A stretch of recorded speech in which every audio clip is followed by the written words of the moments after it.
가지고 설교를 할 거예요. 설교를 하는데 섬마을에서 섬마을 교회에 오는 교우들은 어떤 교우들입니까? 다 이 어업에 종사하는 분들이에요. 이 젊은 사역자가 와서 몇 번 왔었는데 또 오랜만에 이제 마지막으로 왔다고 하는데 와서 설교를 하는데 조그만 교회당에서 설교를 하는데 그렇게 막 은혜를 받는 거예요. 특히 이제 그렇게 평생 바다에서 어부일을 하려면 제사를 지내잖아요. 이렇게 뭐 돼지 머리도 올려놓고. 그래서 예수 안 믿던 이 장년 남성들도 바다에서 큰 풍랑을 만나더니 이제 하나님을 믿게 된 거예요. 하나님의 크심을 알고 다시 교회당에 와서 젊은 사역자가 설교하는 것에 대해 아멘 아멘 하면서 전라도 사투리로 아멘 아멘 하면서 이제 그러지라 이렇게 하면서 말씀을 듣는 거예요. 그때 이 젊은 사역자가 했던 설교 제목이 생사화복을 주장하시는 하나님이었습니다. 그렇게 마지막 설교를 하고 눈물로 마치 사도 바울처럼 눈물로 섬 사람들과 헤어지고 나서 다시 이제 육지로 가는 배에 몸을 실었습니다. 이 젊은 사역자가 전도사의 신분으로. 이 남자 전도사에게는 어떤 사연이 있었을까요? 바로 사랑해서는 안 될 사람은 사랑하고 있었습니다. 아무리 고백을 해도 안 되는 거예요. 편지를 보내도 안 되고 다 편지가 전달이 안 되는 거예요. 그래서 이제 그분한테 전하는 사랑이 되지 않아서 한 여인에게 그래서 이제 죽을 마음을 가지고 마지막 배에 오르고 이제 섬에 마지막으로 방문해서 설교하고 마지막 배에 올랐는데 풍랑이 일어난 거예요. 잔잔한 바다에서 갑자기 날이 흐려지더니 풍랑이 일어서 배가 막 요동치고 혼절을 했습니다. 기절을 했어요. 가까스로 뱃사람들을 통해서 구조가 돼서 정신이 딱 깨어 나오면서 마음을 고쳐먹었습니다. 그래서 전도사님이 목포에 도착하자마자 빨간 공중전화로 전화 한 통을 걸어요. 이때 당시가 80년대였습니다. 그렇게 전화를 안 받던 이 여인이 전화를 받습니다. 여러분 아시는 분도 아시겠지만 이 전화를 받은 사람은 수녀였습니다. 전화를 받더니 대뜸 하는 말이 살아있었냐고 이 남자에게 전화를 이야기를 살아있었냐고. 꿈에 꿈자리가 뒤숭숭한 거예요. 왠지 이 남자가 죽을 것 같은 거예요. 내가 고백을 안 받아줬더니. 세상에 수녀에게 고백을 하는 남자 전도사님이 어디 있습니까? 그리고 받아주는 수녀가 어디 있습니까? 어쨌든 이렇게 기적처럼 남자는 마음을 고쳐먹고 내가 죽지 않으리라 이제는 새로운 삶을 살리라 이 여인을 포기하겠노라라고 마지막으로 전화를 했는데 그 전화를 받았고 이 여인이 먼저 하는 말이 살아있었느냐고 당신 그 얘기를 하더라고요. 그래서 결론을 말씀드리면 결국 두 사람은 결혼을 해서 이제 개정도 하고 개신교 목사 사모로 잘 살고 있는데 누군지는 말씀드리지 않겠습니다. 아는 사람은 알지어다. 그런데 이 생사화복을 주장하시는 하나님이라는 이 설교 제목이 참 기가 막히지 않습니까? 이 섬마을에서 어업에 종사하던 이 어민들에게 딱 맞는 제목인 동시에 그 마지막 말씀을 전했던 이 젊은 사역자 죽을 결심을 하던 이 젊은 사역자의 자신의 처지와도 딱 맞지 않습니까? 하나님께서는 저와 여러분들을 사는 것 죽는 것 뿐만이 아니라 화와 복까지도 주장하시는 전능하신 만유의 주님이심을 여러분 믿으시기 바랍니다. 오늘 말씀 속으로 들어가겠습니다.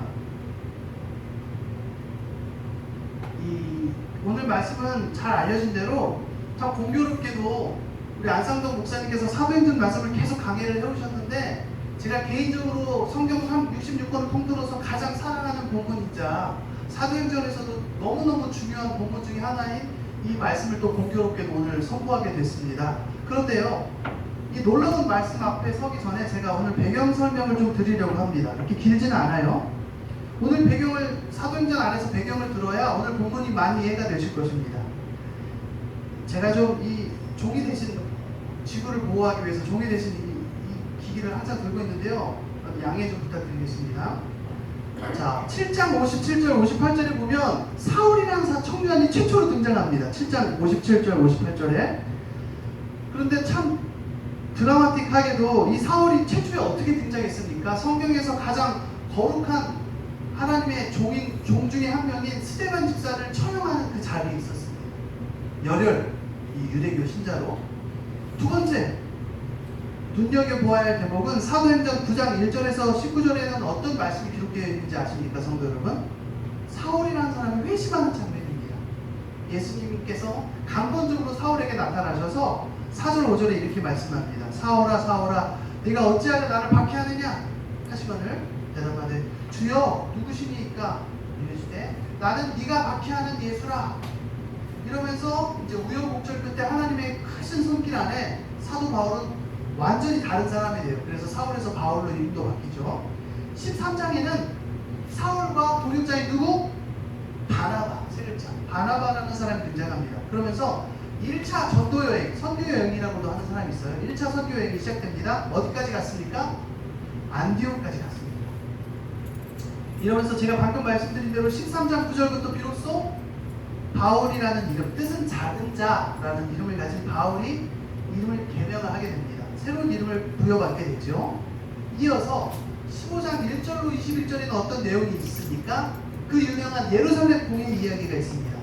할례 문제가 있죠. 이방인들에게도 할례를 강요하는 거예요. 유대인들처럼. 너 할례 받았니? 할례 안 받았으면 믿는 사람이라고 할 수 없어. 이 문제 때문에 예루살렘 공회가 일어납니다. 그래서 어떤 진리를 선포합니까? 할례가 중요한 게 아니라 오직 예수 그리스도의 은혜로만, 그 은혜를 믿어서 예수를 믿음으로만 구원을 받는다는 그 진리를 다시 한번 재확인하고 선포하게 됩니다. 이어지는 15장 36절에서는 어떤 이야기가 기록되어 있습니까? 두 번째 2차 선교 여행이 시작됩니다. 이어지는 16장 16절로 40절 말씀은 바울과 신라가 감옥에 갇힌 이야기입니다. 그러면서 또 주옥 같은 아름다운 말씀이 있죠. 우리 집 이사 갈 때, 우리 성도들 집에 신방 갈 때 꼭 가지고 가는 말씀이 있습니다. 16장 31절 주 예수를 믿으라. 그리하면 너와 내 집이 구원을 받으리라. 간수를 전도하죠. 자, 17장은 어떤 이야기입니까? 데살로니가, 베레아, 아덴 이 세 지역, 아시아 지역의 이 세 도시를 선교를 하게 됩니다. 바울이 완전히 이제 선교사의 삶을 사는 거죠. 이어지는 18장 1절에서 22절은 고린도로 선교를 갑니다. 이방 문화, 우상 문화, 음란한 문화가 가득했던 고린도라는 땅에서 선교를 시작을 하고 이어서 안디옥에 다시 방문을 합니다. 이러면서 무엇이 끝납니까? 2차 전도 여행이 종결이 됩니다. 좀 한 5장 건너뛰어서 23장에서는 무엇이 시작됩니까? 3차 전도 여행이 시작됩니다. 3차 선교 여행이 시작되면서 여기까지 알 수 있는 사실은 무엇입니까? 죄송합니다. 제가 착각했습니다. 23장부터가 아니라 18장 23절부터 3차 선교 여행이 시작되는데 여기 18장 23절까지만 봤을 때 우리가 알 수 있는 사실은 바울은, 사도 바울, 작은 자라는 뜻을 가진 사도 바울은 전도 여행 경험이 풍부했습니다. 비행기로 오늘날로 치면 마일리지가 굉장히 적립이 많이 됐습니다. 그래서 바다, 항해, 승선, 풍랑의 유경험자였어요. 다 경험자. 그래서 바다의 달인이었습니다. 항해의 달인. 이어지는 19장에서는 에베소 지역을 선교하게 되고 3년간 사역을 합니다. 머물면서 에베소에서. 그러면서 에베소서라는 이 복음서가 또 기록이 되기도 하죠. 자, 바울의 사역 중에 가장 왕성한 활동을 펼친, 가장 레디컬하게 치열하게 전도했던 기간이 바로 에베소 전도 기간입니다. 20장에서는 또 유명한 도시들을 순회를 합니다. 순회 선교사처럼 에베소, 마게도냐, 드로아, 밀레도라는 지역을 통해서 이 순회 전도 여행을 통해서 3차 전도 여행, 3차 선교 여행까지가 종결이 됩니다. 그러면서 그 유명한 장면, 다 유명하다고 죄송합니다. 다 유명하다고 해서 그 유명한 장면, 에베소 장로님들과 목을 어루맞추며 눈물로 이별을 하는 장면이 바로 20장에 나와 있습니다. 20장, 사도행전 20장 22절에서 24절 말씀은 굉장히 중요하기 때문에 길지만 제가 읽어드리겠습니다. 보라, 이제 나는 성령에 매여 예루살렘으로 가는데 거기서 무슨 일을 당하는지 알지 못하노라. 오직 성령이 각 성에서 내게 증언하여 결박과 환란이 나를 기다린다 하시나 내가 달려갈 길과 주 예수께 맡은 사명 곧 하나님의 은혜의 복음을 증언하는 일을 마치려 하면은 나의 생명조차 조금도 귀한 것으로 여기지 아니하노라. 할렐루야. 아멘. 21장에는 예루살렘에 드디어 입성하게 됩니다. 그러면서 체포당하게 되죠. 22장 30절에서 23절은 오늘 본문이랑 이제 점점 더 가까워집니다. 사내들의 공회에서 바울이 증언을 합니다. 그러면서 바울을 암살하는 음모가 시작됩니다. 바울을 죽이기 전까지 내가 먹지도 자지도 않겠다, 먹지도 마시지도 않겠다. 그러면서 바울은 극적으로 많은 사람들의 도움을 통해서 하나님의 손길 안에서 가이사랴라는 지역으로 호송을 됩니다. 죄인의 신분으로 꽁꽁 수갑 채워진 채로 갔겠죠. 가이사랴로 가서 마침내 벨릭스 총독 앞에 서 있게 됩니다.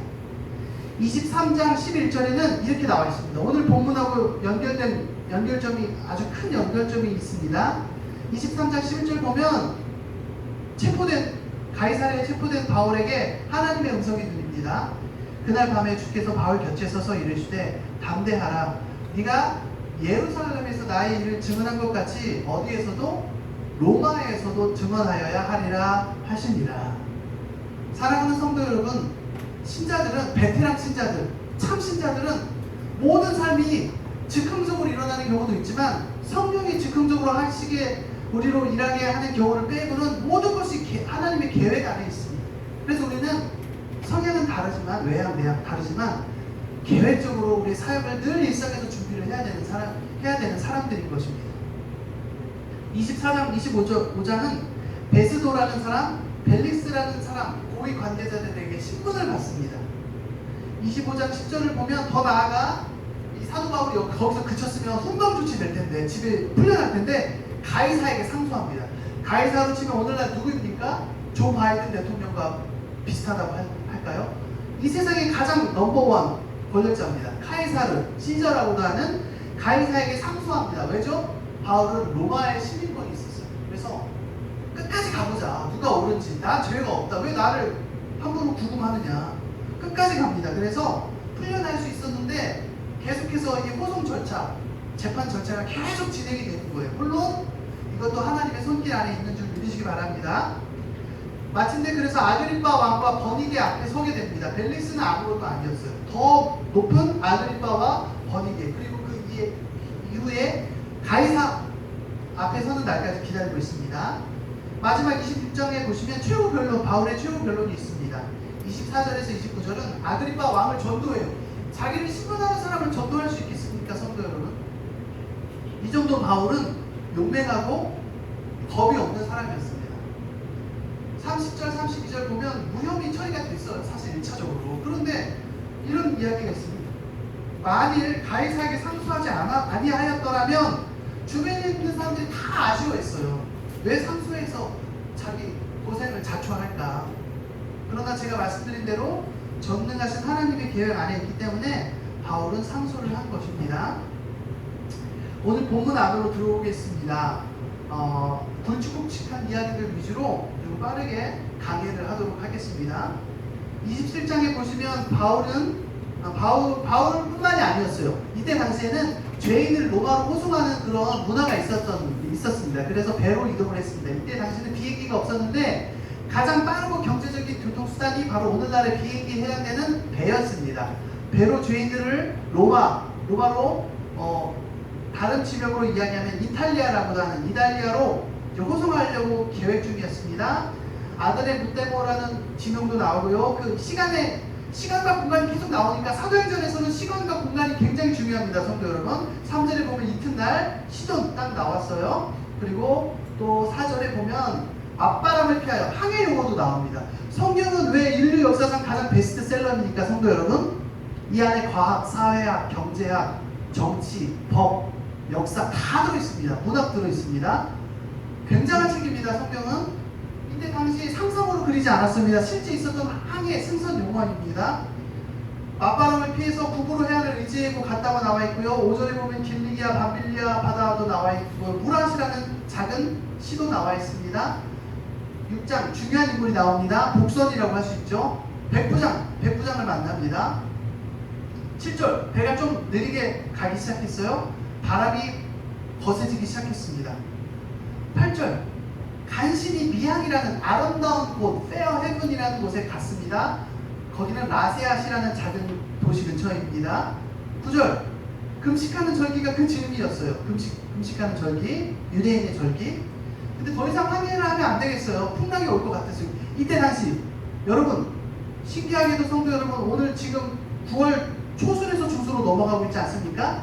이 사도행전 지금 오늘 본문 말씀은 오늘날의 9월 중순에서 9월 말 정도에 해당된다고 볼 수가 있습니다. 이때는 바람이 심해지기 시작한 때입니다. 태풍이 많이 부는 때입니다. 이 지역에서도.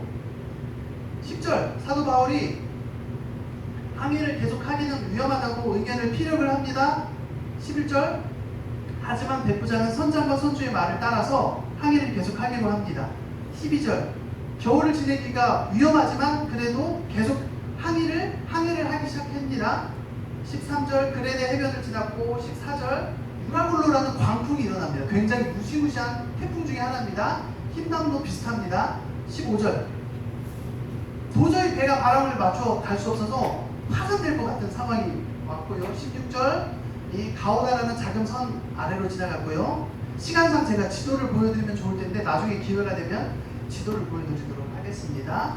17절 궁여지책이 있었고요. 18절 그럼에도 불구하고 풍랑을 맞으면서도 계속 항해를 시작했고 19절부터는 아비규환입니다. 배의 기구를 그들의 손으로 내버립니다. 사랑하는 성도 여러분, 비행기에서 핵심 부품을 버리는 거나 마찬가지예요. 바닥에 구조, 항해가 아니라 구조를 목표로 하고 있습니다. 비대위예요. 비상대책위원회. 20절 구원의 여망마저 없어졌더라. 이제는 먹고 마시는 게 로마로 가는 게 중요한 게 아니에요. 죽을 수도 있는 거예요. 21절 여러 사람이 시급을 전폐했습니다. 사도 바울이 드디어 죄인의 신분으로 수갑을 찬 상태로 사람들 앞에 이야기합니다. 배에 있는 사람들 앞에 여러분이요 내 말을 듣고 그레네에서 떠나지 아니하여 이 타격과 손상을 면하였더라면 좋을 뻔하였느니라. 내가 너희를 권하노니 이제는 안심하라. 너희 중 아무도 생명에는 아무런 손상이 없겠고 오직 배뿐이니라. 내가 속한 바 곧 내가 섬기는 하나님의 사자가 어젯밤에 내 곁에 서서 말하되 바울아 두려워하지 말라. 내가 가이사 앞에 서야 하겠고 또 하나님께서 너와 함께 항해하는 자를 다 내게 주셨다 하였으니 그러므로 여러분이여 안심하라. 나는 내게 말씀하신 그대로 되리라고 하나님을 믿노라.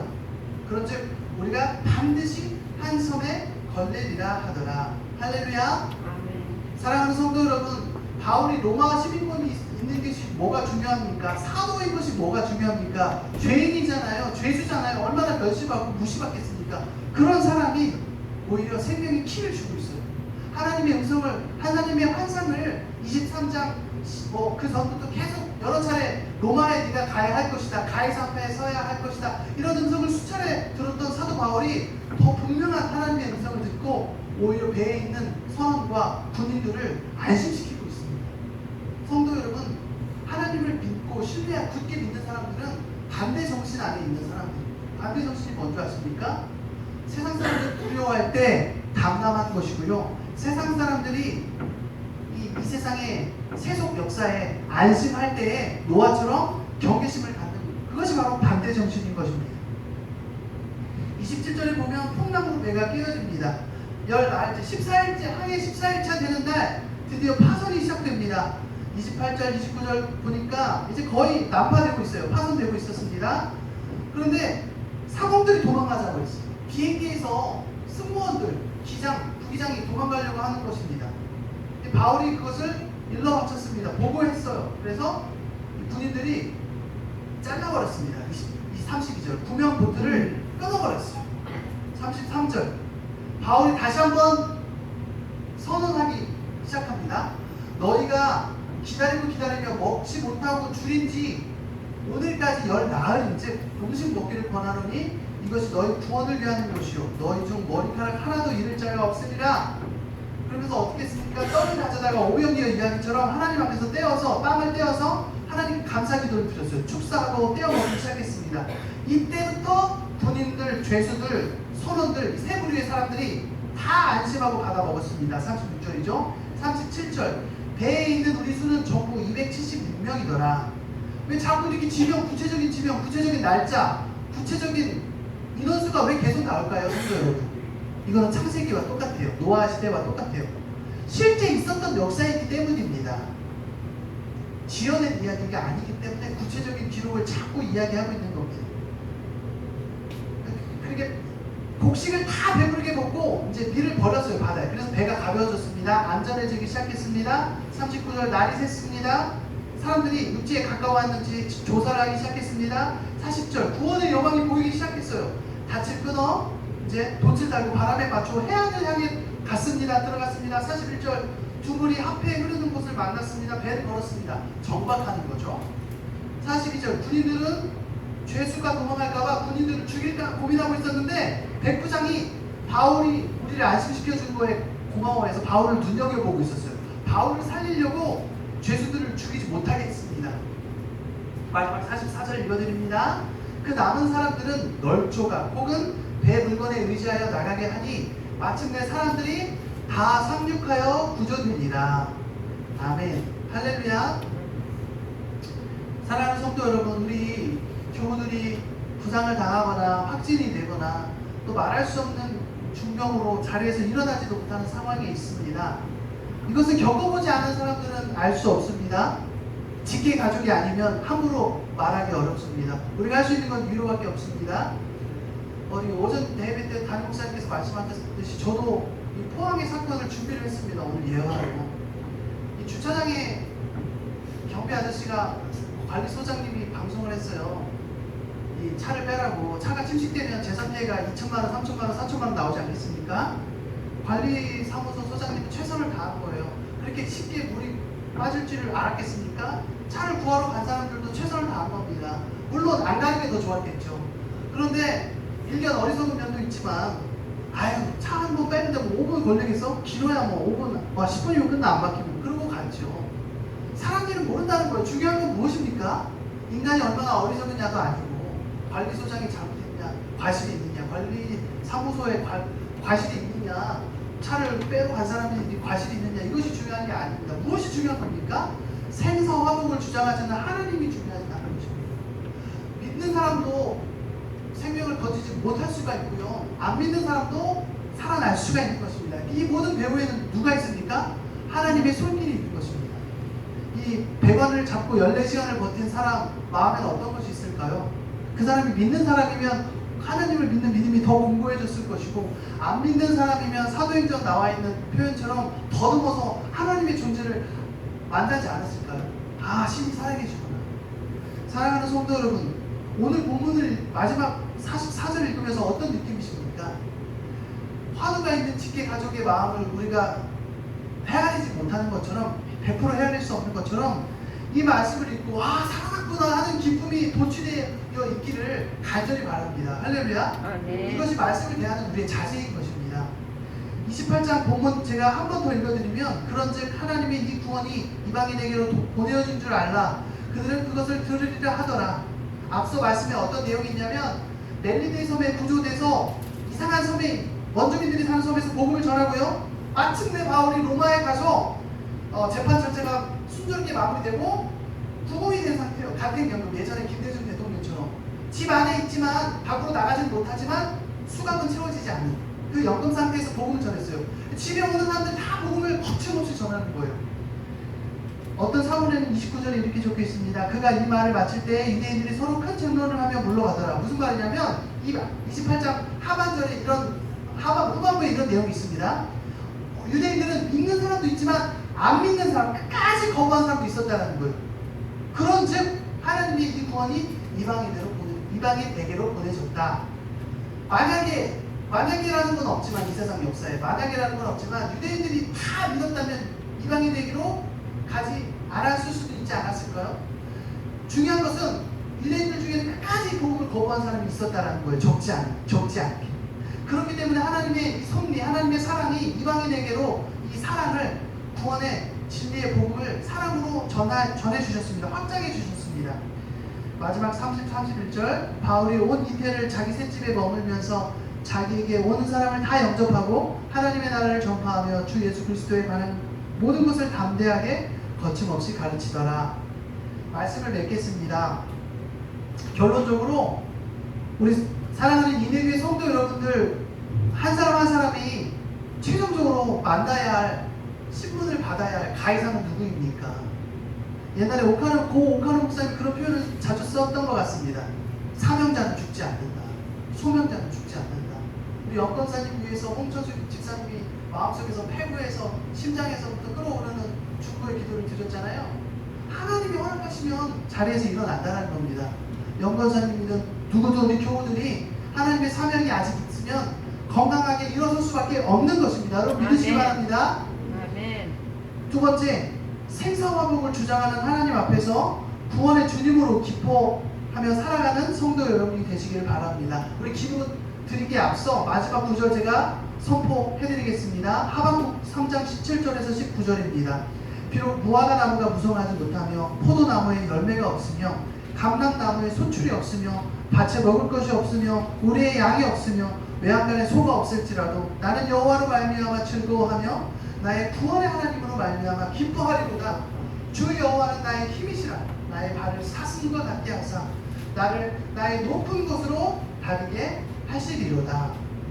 우리 이 시간에 짧지만 잠깐 기도했으면 좋겠습니다. 우리 내 앞에 내가 서야 할 가이사 시저는 누구입니까? 하나님, 내가 그 소명자가 되도록, 사명자가 되도록 하나님 나를 강건케 해주십시오. 우리 교우들을 강건케 해주십시오. 생사화복을 주장하시는 주님, 우리가 참 성도로 살아가게 하여 주시옵소서. 이런 제목을 기도하고 한 가지 더 기도할 때에 성령 안에서 하나님을 즐거워하며 구원의 하나님을 즐거워하며 예수님의 가르치심대로 주님의 음성으로 예수님의 가르치심을 주님의 음성으로 붙들고 살아가도록 이끄심을 주님 믿습니다. 이런 고백을 하며 주님의 이름을 한번 선포하며 잠깐 기도하겠습니다.